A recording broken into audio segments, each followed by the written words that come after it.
next. He works here. He's been bartending for us all night. I want y'all to show some love to our Uncle Gary.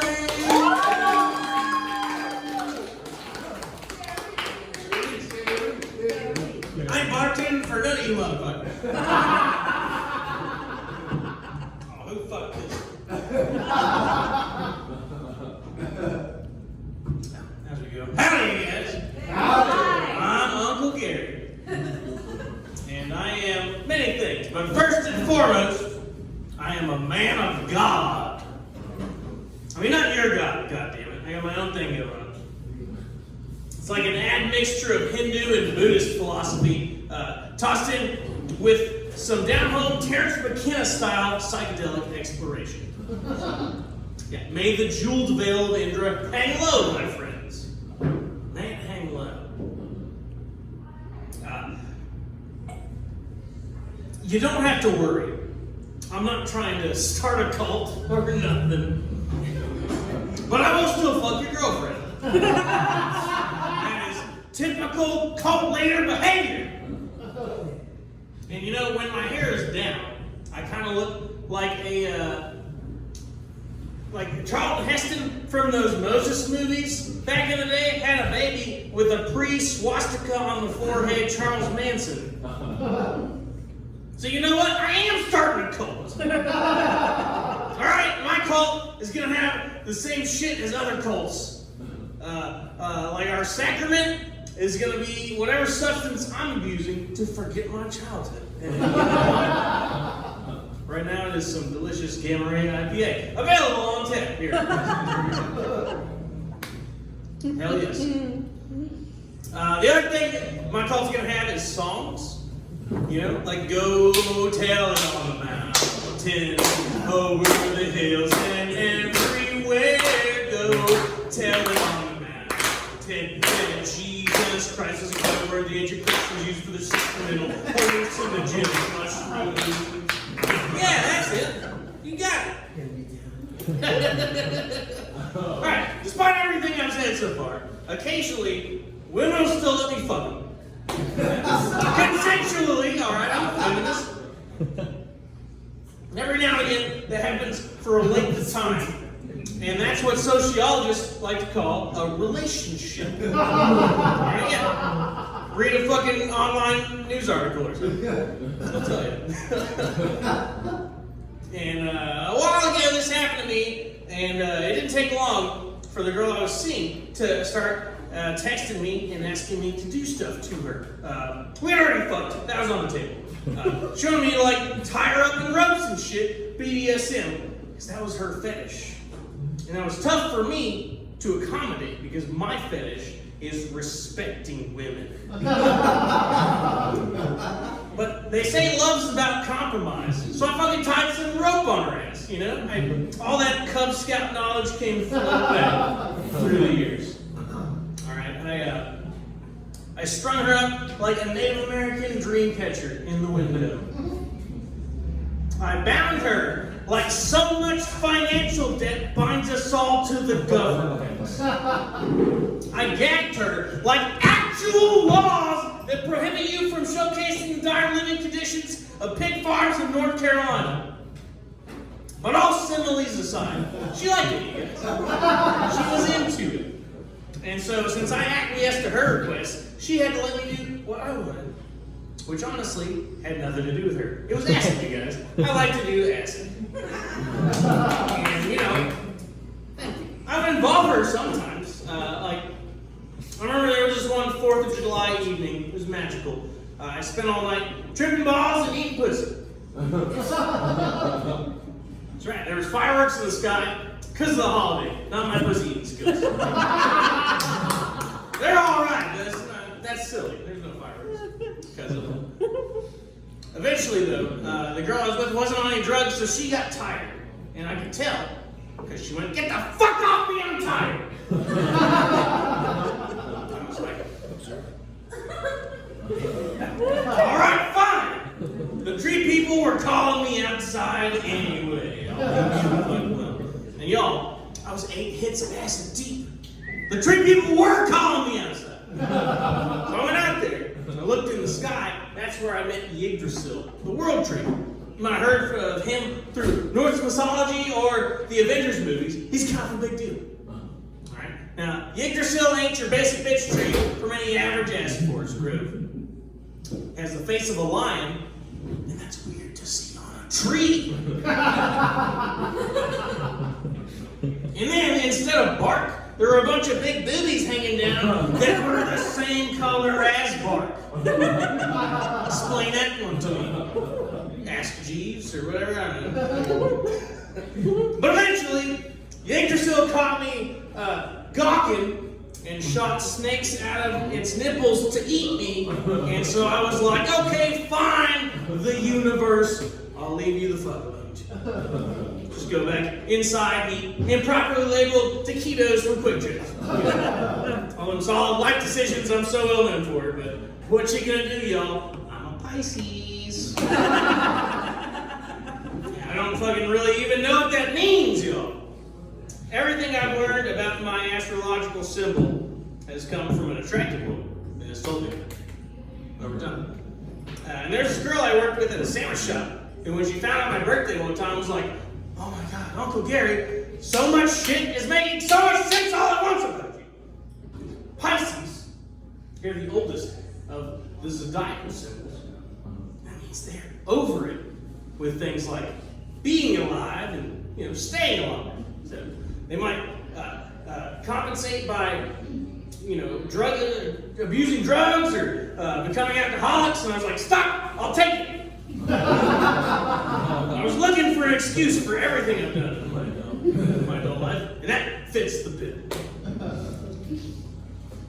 So I'm a man of God, I'm a Pisces, but I'm also an actual uncle. Alright, this is not just a stage name, it's not just the lie the single mothers I fuck tell their children. My sisters had progeny. Alright. And I want to do something nice for them. Like, I have no interest in owning a kid myself, but I want to leave a legacy of some kind. Excuse me.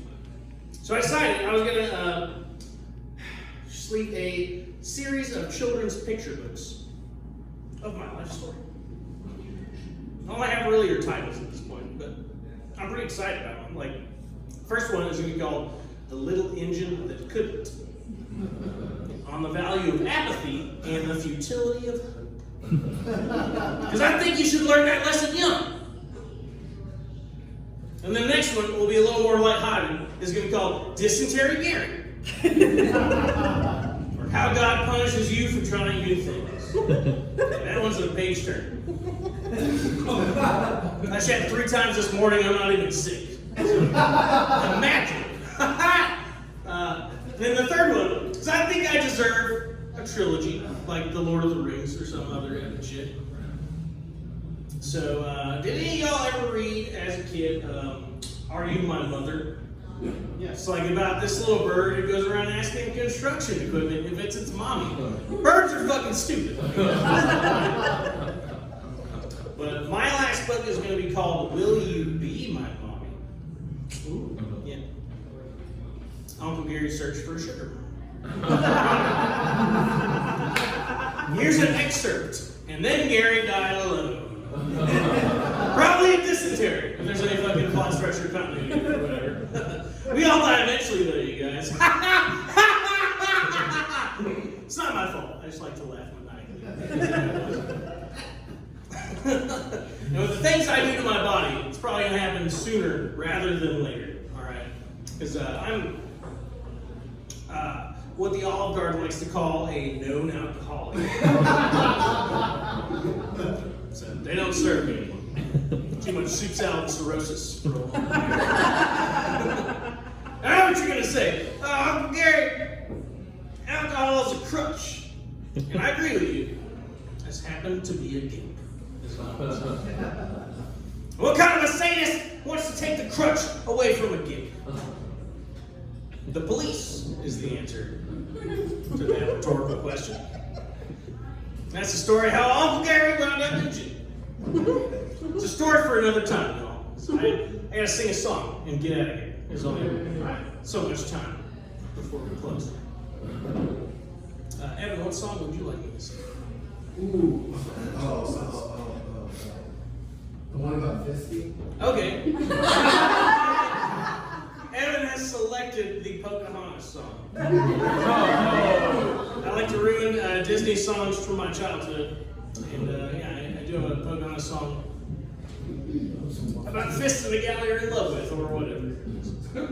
Enjoy or don't, I'm going to sing it and leave the stage.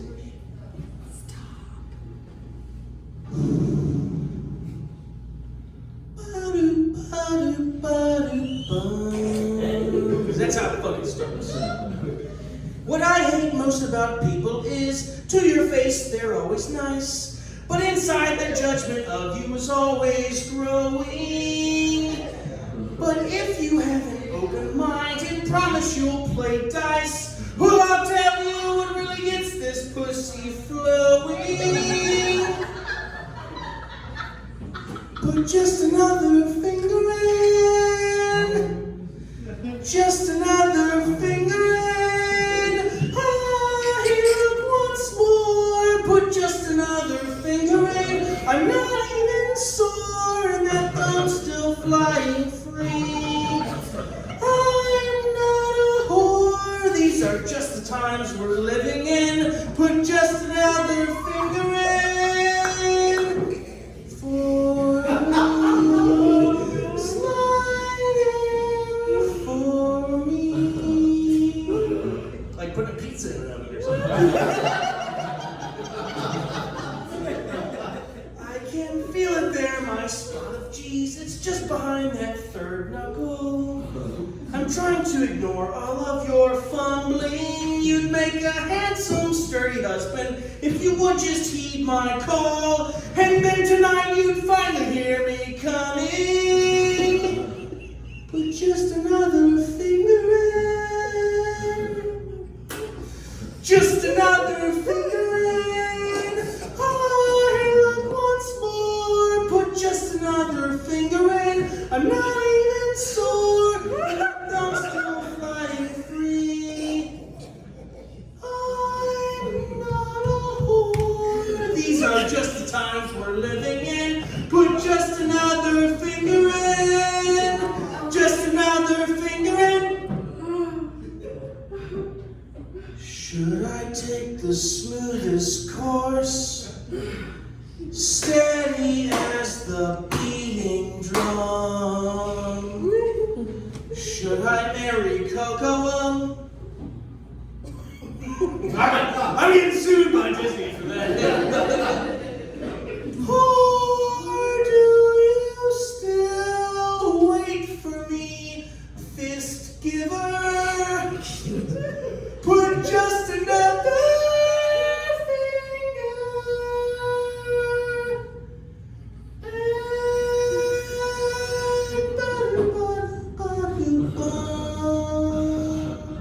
Alright, I'm up here.